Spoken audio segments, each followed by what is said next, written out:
গুরুত্বপূর্ণ বিষয় যে রাসূলুল্লাহ সাল্লাল্লাহু আলাইহি সাল্লাম তাকওয়ার জন্য উপদেশ দিয়েছেন। যে কেউ ওসিয়ত চেয়েছে, উপদেশ দিয়েছেন তাকওয়ার। তাকওয়া এমন গুরুত্বপূর্ণ বিষয় যে রাসূলুল্লাহ সাল্লাল্লাহু আলাইহি সাল্লামের আগে মহান আল্লাহ রব্বুল আলামিন কোরআনে কারীমে সমস্ত মানব জাতিকে, যারা পূর্ববর্তী মানুষ আমাদের পূর্বে এসেছে, যারা পরে আসবে কিয়ামত পর্যন্ত, সকলকে আল্লাহ রব্বুল আলামিন সকল উম্মতকে তাকওয়ার উপদেশ দিয়েছেন।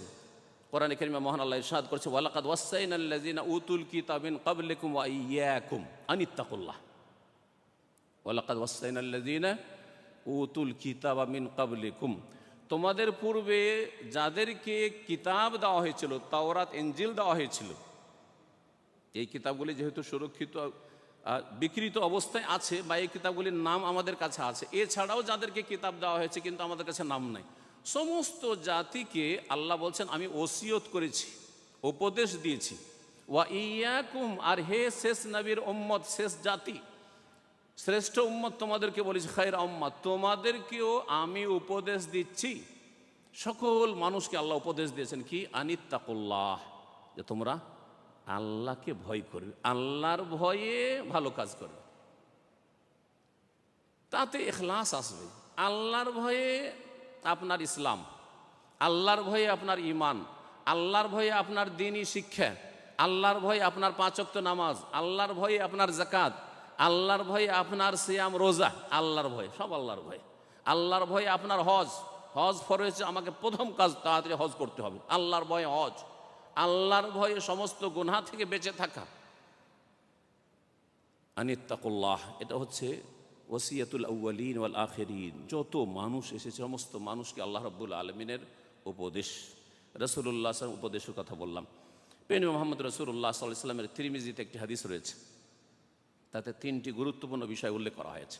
হাদিসটিকে আল্লামা আলবানী রাহিমাহুল্লাহ হাসান বলেছেন, ইত্তাকিল্লাহ হাইসুমা কুন্ত, তুমি যেখানেই থাকো না কেন আল্লাহকে ভয় করি, যেখানেই থাকো না কেন আল্লাহকে ভয় করি, যেখানেই থাকেন না কেন একই রকম আল্লাহকে ভয় করবেন।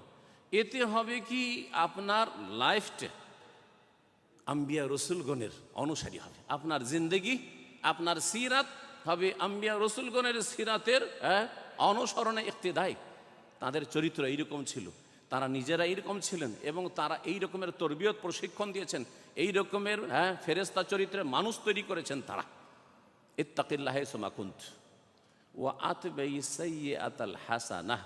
আর দ্বিতীয় উপদেশ ছিল যে কোনো গুনাহ হতে পারে, মানুষ ভুল ভ্রান্তি হয়ে যেতে পারে, সুতরাং যখনই অনুভূতি হবে যে মাঝে মধ্যে আমার ভুল হয়ে যাচ্ছে, তারপরে পরেই নেকি করতে থাকো, নেকিটা কন্টিনিউ রাখো, সাথে ভালো আচরণ করো, আল্লাহকে ভয় করবেন, আপনার সমস্ত জীবনের যে দিকগুলি রয়েছে সব ঠিক হয়ে যাবে। এটাই যথেষ্ট ছিল।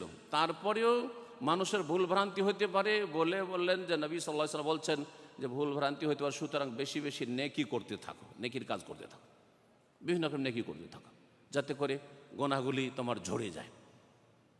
তারপরে আল্লাহর হক অনেকে আদায় করছেন কিন্তু মানুষের হক ঠিকভাবে আদায় করছেন না। আর সবচেয়ে বড় মানুষ যার হক আপনার উপর রয়েছে তিনি হচ্ছেন মুহাম্মদ রাসূলুল্লাহ সাল্লাল্লাহু আলাইহি ওয়াসাল্লাম, তারপরে আপনার মাতা পিতা, তারপরে অন্য মুসলিম ভাই বোনেরা, তারপরে অন্য অমুসলিমরা।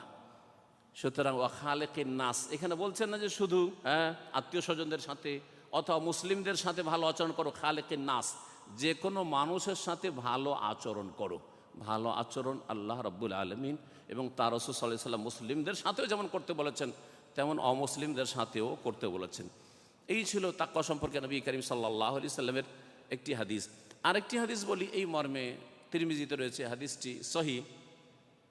নবী করিম সাল্লাল্লাহু আলাইহি ওয়াসাল্লাম বলছেন যে এজা আসবাহ ইবনু আদম, যখন আদম সন্তানের সকাল হয়, যখন ভোর হয়, সারা রাত তো ঘুমিয়েছিল, ভোর হলেই কাজকর্ম শুরু করে, ভালো কাজও করতে পারে আবার মন্দ কাজও করতে পারে। যখনই সকাল হয় তখন ফাইনাল আজা আকুল্লাহ তোকাফেরুল লিসান, তখন সকালবেলা যতগুলি অঙ্গ প্রত্যঙ্গ মাথা থেকে পা পর্যন্ত রয়েছে সবগুলি এই জবানের জিহ্বা রয়েছে, বাকশক্তি, এই বাকশক্তির কাছে, জিহ্বার কাছে কাকুতি মিনতি করে, রিকোয়েস্ট করে, অনুরোধ করে। তো কাফেরুল লিসান কি বলে? ইত্তাকিল্লাহ, জবানকে বলে আল্লাহকে ভয় করো। কারণ অধিকাংশ মানুষ জবানের কারণে দুনিয়া আখেরাতকে ধ্বংস করেছে। এই জবান কন্ট্রোল না করার কারণে শুধু আখেরাত নষ্ট করেনি, দুনিয়াও নষ্ট করেছে। ইত্তাকিল্লাহ, এই হাত পা অঙ্গ প্রত্যঙ্গগুলি বলে জবানকে, জিহ্বাকে কাকুতি মিনতি করে, অনুরোধ করে ইত্তাকিল্লাহ, আল্লাহকে ভয় করা। ফাইন্না বেকা, আমরা কিন্তু তোমার অনুসারী। আমরা, অঙ্গ প্রত্যঙ্গগুলি বলে যে এই তোমারই অনুসারী। ফাইন ইস্তাকামতা ইস্তাকামনা, তুমি সোজা আমরাও সোজা, তুমি যদি সোজা হও আমরাও সোজা, ঠিক আছে। ওয়াইন এ ওয়াজাজতা, আর তুমি যদি বাঁকা হয়ে যাও তাহলে এ ওয়াজাজনা, আমরাও বাঁকা হয়ে যাব। আমরাও কি হয়ে যাব? বাঁকা হয়ে যাব। এই জবান অধিকাংশ মানুষকে জাহান্নামে নিয়ে যাবে। নাস্তিক হয় কি দিয়ে? অন্তরে যে কথা সেটা প্রকাশ করে জবানে, তাই না? কাফের হয় কি দিয়ে? এই জবান দিয়ে। মুশরিক হয় কি দিয়ে? একদল দেবদেবীকে ডেকে মুশরিক হচ্ছে, আর একদল ইয়া গৌস বলে, ইয়া খাজা বলে, গায়রুল্লাহকে ডেকে, ওলি, তাদের নিজের ওলি আউলিয়াকে ডেকে এই জবান দিয়ে মুশরিক হচ্ছে, জবান দিয়ে শিরিক করছে। মানুষ বিদাতি কথা বলে, জবান দিয়ে বলে। হারাম নাজায়েজ কথা বলে, জবান দিয়ে বলে। যে কোনো পাপের কথা অন্তরে প্রথম দানা বাঁধে, তারপরে সেটা প্রকাশ পায় জবানের মাধ্যমে। আপনার অন্তরে যদি কোনো পাপ, যা আমি অমুক পাপে, বিশেষ করে ব্যভিচার, চারিত্রিক পদস্খলন, এই ক্ষেত্রে মনে শয়তান ঢুকে, মনটা তখন জেনা করা শুরু করে। নবী সাল্লাল্লাহু আলাইহি ওয়াসাল্লাম বলেছেন যে জেনা করে, অন্তর জেনা করে। অন্তর যখন জেনা করতে শুরু করে তখন জবান কথা বলতে শুরু। জবান কথা না বললে কিন্তু আগে বাড়বে না। জবান যদি বন্ধ থাকে তাহলে আর হাত পা বাড়বে না। জবান কথা বলে শুরু করলো, কোন রকম কথা বলার সুযোগ নেওয়ার চেষ্টা করলো, যেভাবে হোক না কেন, সরাসরি হোক, আর কোনো মাধ্যম দিয়ে হোক, নেটে হোক, অথবা আপনার মোবাইলে হোক, যেভাবে হোক না কেন, এইভাবে তখন মানুষ কি হয়ে যায়? বড় জেনা, বড় ব্যভিচারে লিপ্ত হয়ে যায়। এই জন্য জবানকে সবসময় বলতে থাকে, সমস্ত অঙ্গগুলি প্রতিদিন সকালবেলা, ইত্তাকিল্লাহ ফিনা, আমাদের ক্ষেত্রে আল্লাহকে ভয় করো। কারণ তুমি যদি ধ্বংস হয়ে যাও, সর্বনাশ হয়ে তুমি যদি পাপে ডুবে যাও, আমরাও কিন্তু পাপে ডুবে যাব। আল্লাহ রাব্বুল আলামিন যেন আমাদের জবানের হেফাজতের তৌফিক দান করেন, সমস্ত পাপ থেকে আমাদেরকে বেঁচে থাকার তৌফিক দান করেন। তাকওয়া সম্পর্কে